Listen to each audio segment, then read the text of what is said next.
this is an interesting question. It's a mom who's got children that some need her to sit right at their side, and some get on with it on their own, and some need a bit of something in between, some help and not a lot of help. And that is a good question, because it's such a common thing in home education. I've got one child that is just, I can't leave his side, and he needs, so this is personalities, this is individual kinds of learning. It's some children are confident to get on and learn on their own, and others aren't. So what I suggest with this is that if it's a weakness, if that child is so dependent on you, somebody asked me this other day, she said her 6-year-old needs him to sit there all the time with her. So I said, well, he's 6, kind of figures. You can't leave your 6-year-old with a maths problem and walk out the door. He might panic.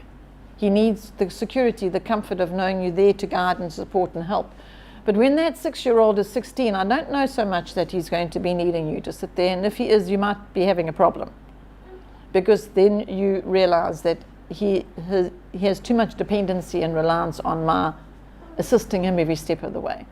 So what I suggest with this is that when it becomes imbalanced, when the one is wanting to do everything on their own, I can do it, Mom, you don't need to help me, I can do this, then that child needs to understand that they need to accept help and bring a balance to that. And then on the other side, you've got the one that doesn't want you there at all. What needs you there all the time, it doesn't want you to leave at all.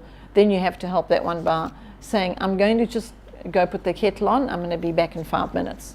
And when I come back, I hope that you've done this and this so far. It just surprised me, show me what you can do. And use whatever creativeness you can, and call on the Lord for help to guide that person to get a better balance with their being so dependent or not, or so independent, either way. So it is something that home educators deal with, especially if you've got a variety of different ages, and they all are requiring something so very uniquely individual from one another. I know one mom, she lives in Namibia. She decided to do this with this problem that she was having. She put them all around the dining room table, and they all did their learning together with Mom there at the table. We're doing maths now, out with the maths book, and Mom just went around to check this one, whisper quietly in the ear to show them the lesson.